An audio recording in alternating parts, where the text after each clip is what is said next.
La famille du buzz à la togolaise, bienvenue dans ce nouveau numéro de Afrobuzz Lomé ici sur Vox Africa. Vous savez quoi? Aujourd'hui, les proverbes africains et moi, nous filons le parfait amour. C'est pour cela que je vais vous en citer du début de l'émission jusqu'à la fin. Connaissez-vous ce proverbe qui dit « La vie est un ballet et on ne le danse qu'une seule fois » ? Ou encore ce proverbe qui dit « Un homme sans culture est comme un zèbre sans rayures ». En tout cas, tout au long de l'émission, nous allons en parler. Je suis Naïda Sambo, vous êtes dans Afrobuzz Lomé sur Vox Africa. On y va!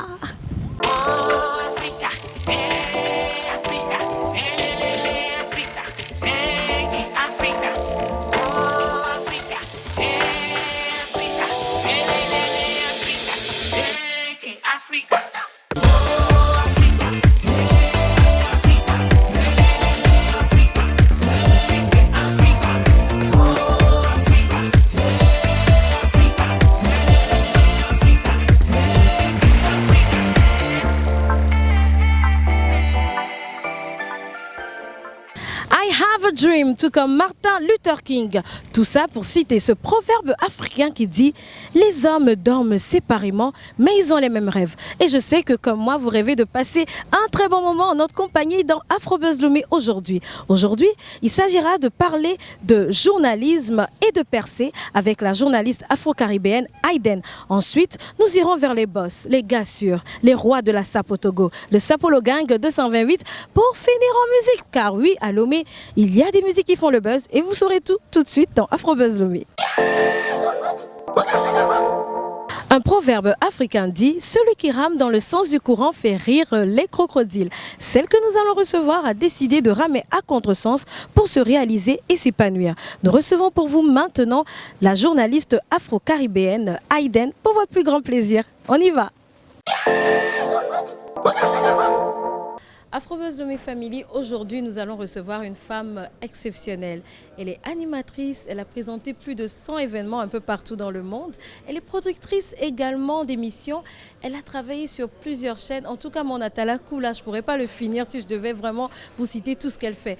Mais je ne vais pas beaucoup parler parce qu'elle est juste à côté. Nous sommes avec Aïden. Aïden, bonjour. Bonjour Naïda, merci de me recevoir. Merci à la team Afrobuzz. C'est vraiment un plaisir de te recevoir parce que tu ne passes pas tout le temps à Lomé. Et une fois que tu es là et que moi j'entends que Aïden est là, il faut absolument qu'elle passe dans Afrobuzz. C'est sympa. En tout cas, c'est une capitale que j'aime énormément, où je me sens comme à la maison, je ne peux pas expliquer. Aïden, tu fais tellement de choses, on ne pourra pas finir de les citer. Genre, si je devais commencer à rédiger ton CV, je pense que ça me prendra quand même une semaine. C'est parce que je ne suis pas toute jeune, c'est pour ça. Non, mais tu as fait tellement de choses et moi, j'aimerais aujourd'hui qu'on parle de ce que tu as déjà fait et qu'on parle également de ce que tu fais. Aïden, c'est déjà une journaliste, animatrice d'émissions sur plusieurs chaînes. Le parcours, aujourd'hui tu continues c'est sûr, mais le parcours, comment ça s'est passé si tu veux nous en parler brièvement? Alors au niveau de mon parcours, j'ai 3 casquettes. La femme de médias, je suis productrice animatrice depuis un peu plus de 20 ans. C'est vrai que j'ai fourni des émissions à plusieurs chaînes, des émissions beaucoup dans le domaine mode, comme De fil en aiguille, Planète Mode, on a fait le tour des capitales sur les gros événements de mode, des émissions de musique comme Good Vibes, comme Saké Show, et puis des émissions un peu d'inspiration.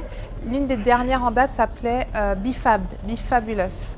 En parallèle, j'ai la joie de présenter des événements un peu partout, donc plus de 200 sur une quarantaine de destinations, des grands festivals de mode, des soirées de gala, des soirées de charité, des festivals de musique comme le FESPAM au Congo et des conférences de presse comme, je ne sais pas, Usain Bolt sur les Champs-Élysées ou le gala de charité de Didier Drogba ou des choses comme ça. Et puis la presse écrite également, que là j'ai mis un peu en stand-by, mais j'étais rédactrice de 2-3 magazines. Et puis l'autre casquette, c'est l'entrepreneuriat. Donc je crée des petits événements et en parallèle j'ai ma marque de vêtements, une marque de prêt-à-porter caribéenne qui s'appelle Glam Ethnic. En tout cas, Aïden, votre parcours, il est surprenant, impressionnant et magnifique. Mais comment, moi d'entrée de jeu, j'aimerais savoir, on passe de journaliste, animatrice, présentatrice à créatrice de mode? En fait, tout est lié parce que la création de mode, la mode m'a toujours plu. C'est d'ailleurs pour ça que j'ai choisi de mettre en avant ce domaine-là. Au fil des années, sur les différents pays, j'avais des coups de cœur pour les tissus et je me suis rendu compte que le prêt-à-porter n'était pas assez présent. Et notamment, je viens de la Caraïbe Et chez moi, soit on a beaucoup les Libanais, puis des produits un peu qui viennent de Chine et tout, très bon marché de mauvaise qualité. Soit on avait des créateurs qui faisaient des tenues spectaculaires et assez chères, mais le côté intermédiaire, on n'avait pas. Et l'idée, c'était, qu'est-ce que la femme d'aujourd'hui, la femme un peu de ma génération, qui est active, qui est parfois maman, qui va au bureau, qui va des fois faire un dîner avec son chéri, aime porter. Et en fait, c'est des tenues jolies, pas trop compliquées, mais avec son identité. Et c'est comme ça qu'elle est ma marque pour répondre à ce besoin, déjà par rapport à la Caraïbe. Et aujourd'hui, maintenant en Europe, elle est bien installée aussi.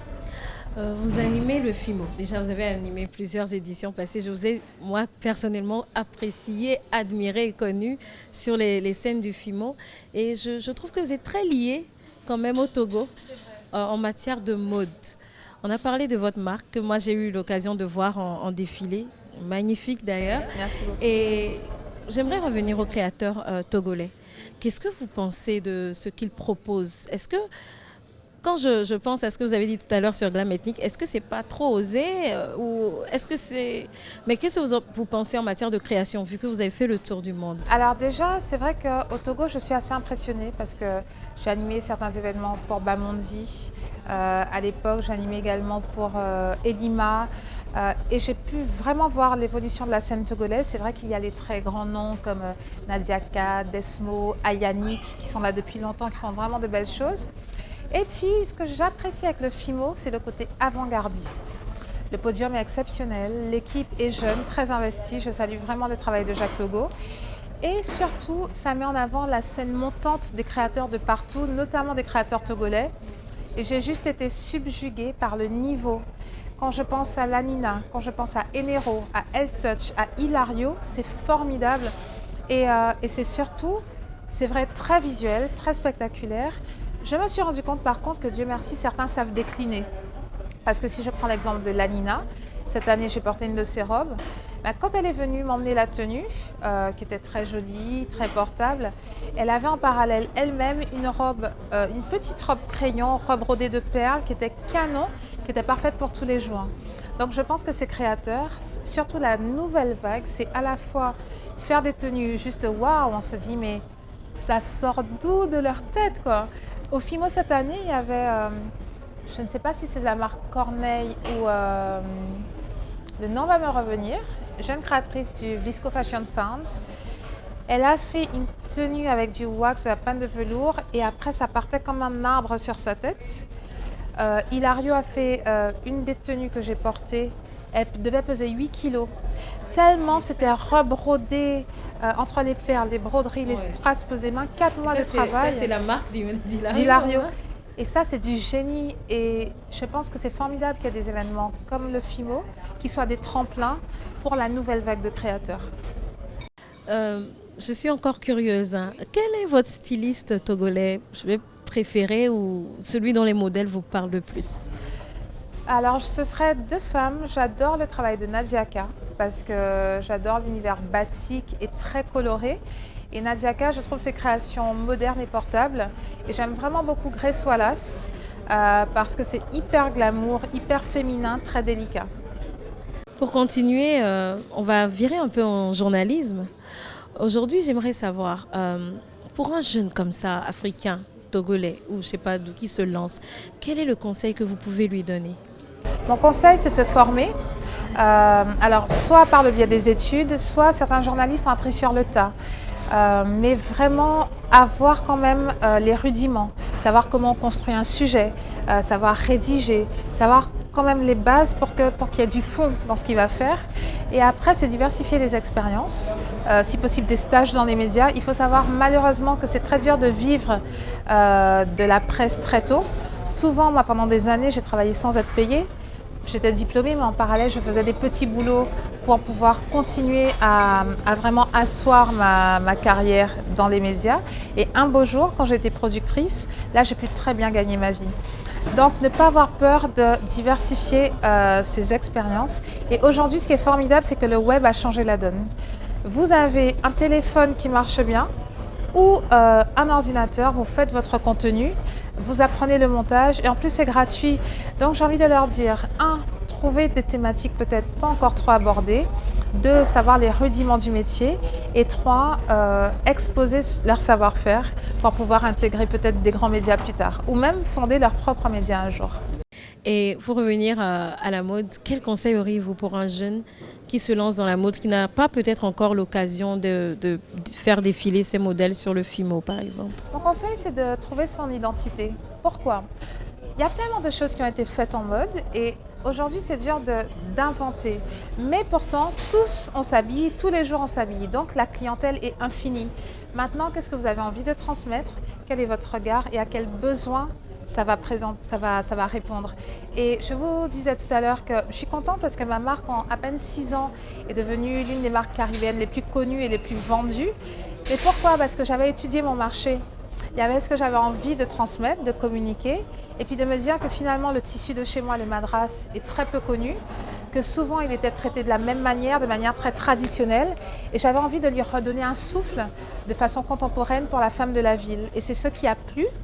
Et en parallèle, d'autres tissus de manière très portable. Et si chaque jeune futur créateur ou styliste arrive à faire émerger ce qu'il veut et répondre aux besoins d'une clientèle, il va faire sa place. Merci beaucoup Aïden. Merci, pour cette interview. Un vrai plaisir de vous avoir eu.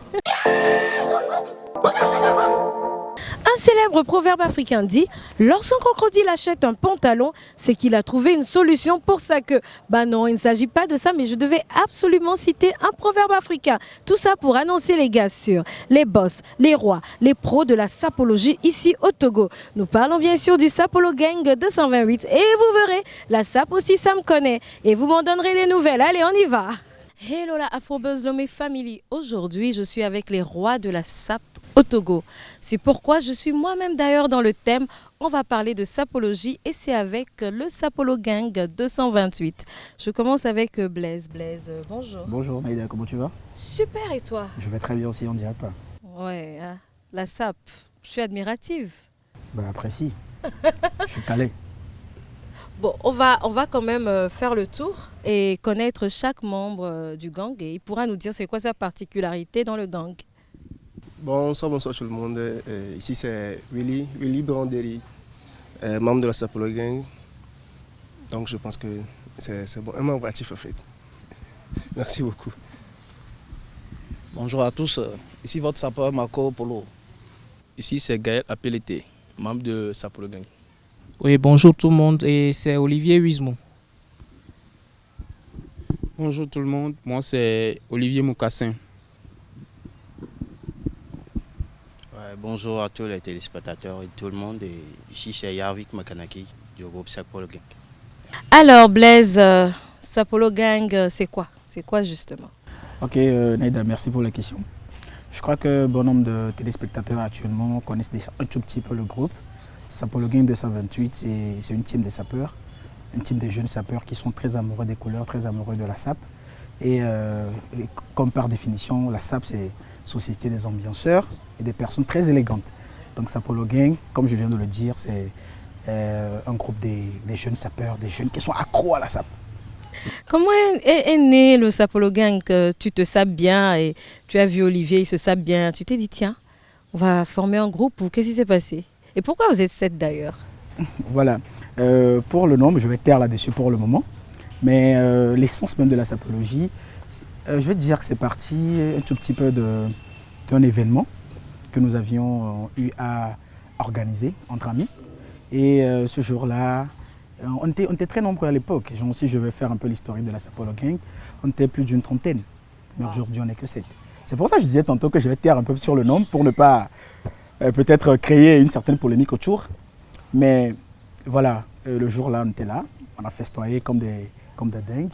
Et ensuite, on s'est dit, bah tiens, ce qu'on est en train de faire, c'est du bien. Pourquoi ne pas rapidement rentrer un peu dans le mouvement, vu qu'on est, on est des gros fans de Papa Wemba, c'est-à-dire que de nos précurseurs, ceux-là qui étaient des grands sapologues congolais. Et voilà, je crois que ça fait 2 ans de cela que nous sommes ensemble et nous comptons bien faire des exploits. En tout cas, le Sapolo Gang, c'est un gang de stars. Parce qu'on vous voit dans des clips, on vous voit dans des émissions ici à Lomé. Vous dites que ça fait déjà 2 ans que vous êtes là. les gens ne... Moi, je suis déjà très impressionnée par déjà vos tenues. Parce qu'il y a des pièces qui sont quand même assez difficiles à marier et à porter, mais que vous portez tellement très bien. Et qu'est-ce qui surprend le plus les gens avec vous? On vous voit dans le clip de Toufan. Qu'est-ce qui surprend le plus ou qu'est-ce qui plaît le plus les gens avec le gang? Voilà. Et dit-on souvent en SAP, n'est pas sapeur qui veut. Tout le monde n'est pas sapeur. Tout le monde s'habille, oui. Donc c'est un don ou c'est... Comme je l'ai dit, c'est beaucoup plus une passion en fait. Être sapeur, c'est d'abord une certaine volonté. Tu as envie de pouvoir rapidement faire un cocktail de couleurs, rapidement attirer l'attention de quelqu'un qui ne te connaît pas. Parce que, comme je viens de le dire, ne s'habille pas qui veut. Ça veut dire qu'il peut y avoir beaucoup de personnes, quelque part, c'est-à-dire un endroit X, mais le sapeur, il se fait toujours démarquer. Puisque le sapeur, il a toujours une touche spéciale. Et comme tu viens de le dire, tu vas voir que tout ce que nous avons porté ici, et il y a toujours une touche qui est assez particulière. Nous faisons beaucoup plus dans les couleurs et un peu de vintage. Oui, le vintage, on le voit, hein, et les couleurs, vraiment, c'est assez magnifique. J'aimerais savoir, c'est quoi le coût de la sapologie?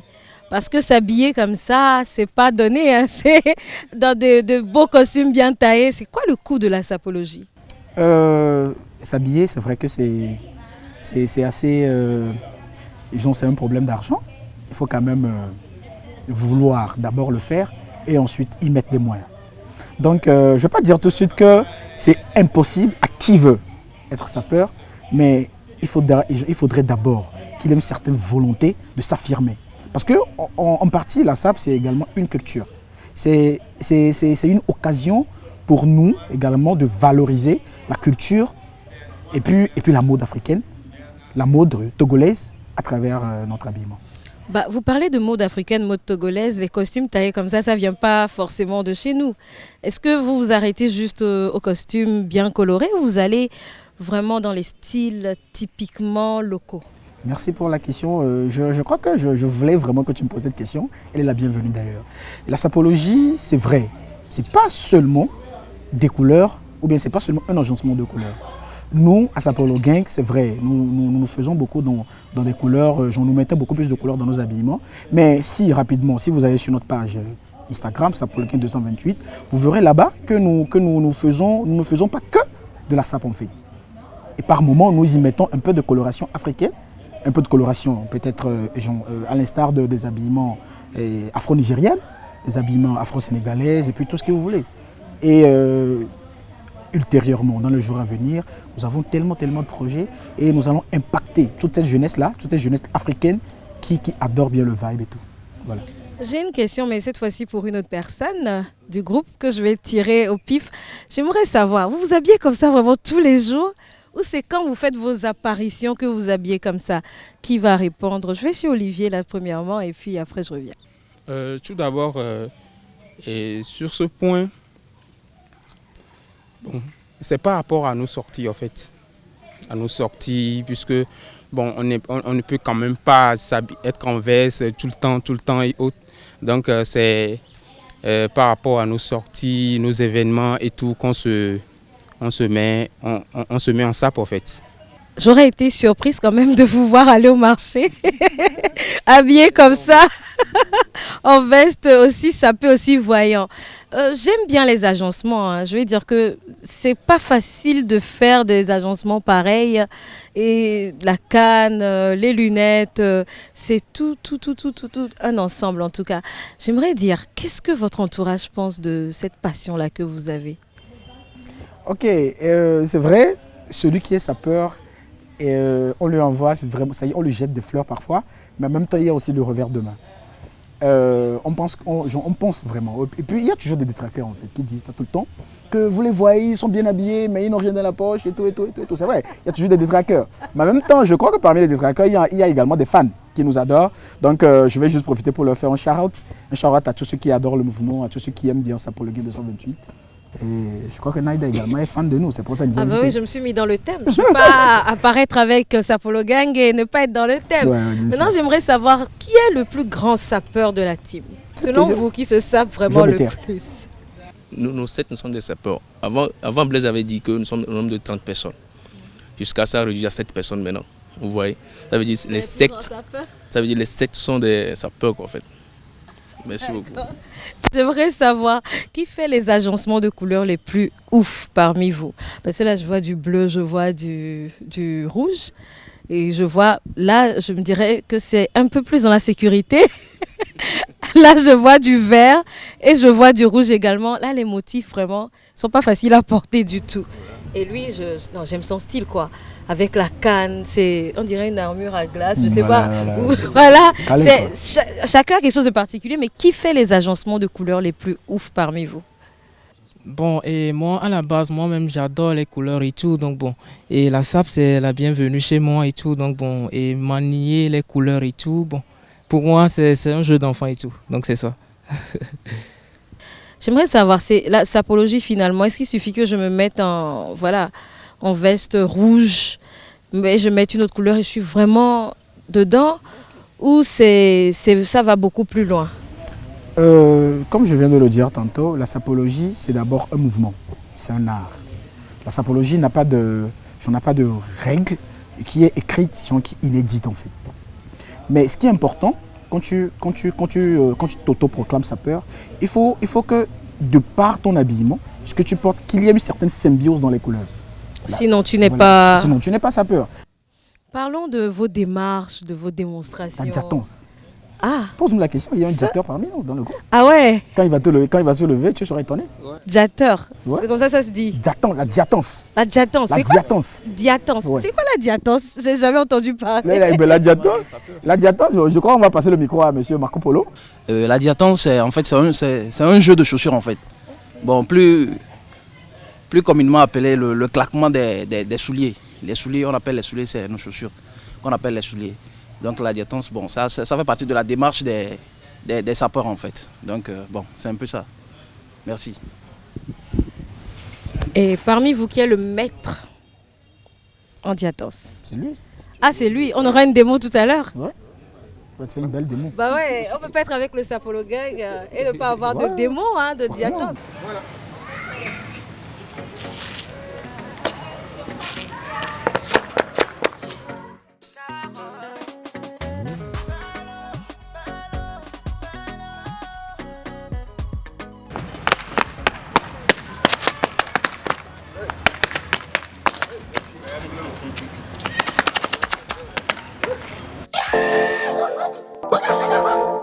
En Afrique, dans chaque marigot, il y a un crocodile. C'est pour cela que nous avons décidé de vous emmener découvrir ces artistes-là qui font la différence.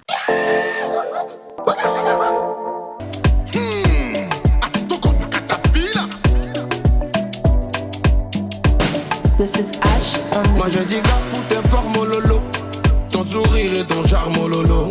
Moi je dis gars pour ta sape lolo, baby choco design. Quand je te vois, je me jacana. Ta démarche fait le chukada.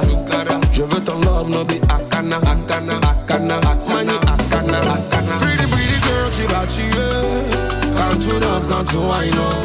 Pretty girl, tu vas tuer. Kizamo, lolo, zemo. Quand je te vois, je me jacana. Ta démarche fait le chukada. Je veux ton love, no be akana. Mani akana.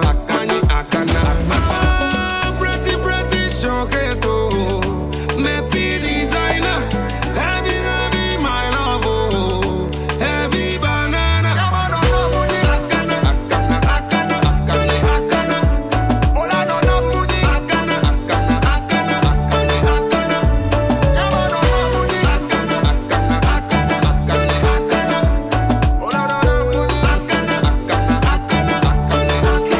Waiting be that thing you get for your back, oh. If I get, I go chop, oh. Diplômé pourtant, non ça ne va pas. Des demandes d'emploi, j'en ai fait ici et là.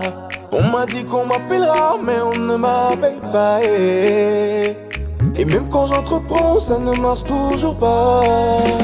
Mais non, ce n'est pas normal. Mon Dieu, tu es woman. S'il te plaît, fais quelque chose, une petite chose. Ma vie doit changer. Mais non, ce n'est pas normal. Mon Dieu, tu es woman. S'il te plaît, fais quelque chose, une petite chose. Ma vie doit changer. Continue d'essayer. Crois en toi, tu vas percer. Crois en Dieu, il faut prier. Bientôt, il va va t'exaucer. Continue d'essayer. Crois en toi, tu vas percer. Crois en Dieu, il faut prier. Il ne faut jamais te décourager. Ah, messiami, Betty me dit, ne va mener. Épée à merde, dit, n'y be ma ou ne wena, messiami. Ah, messiami. Les proverbes africains, tenez, je vais vous en citer un dernier. Les plumes d'oiseaux s'envolent toujours, mais elles finissent toujours par atterrir. Tout ça pour dire que nous nous sommes envolés dans cette nouvelle émission d'Afrobuzz. Nous avons pris du plaisir, mais il est temps de s'arrêter. C'est fini sur Vox Africa, mais ça continue sur les réseaux sociaux. Suivez-nous sur nos réseaux sociaux, Afrobuzz Lomé. On se dit bye bye et rendez-vous la semaine prochaine.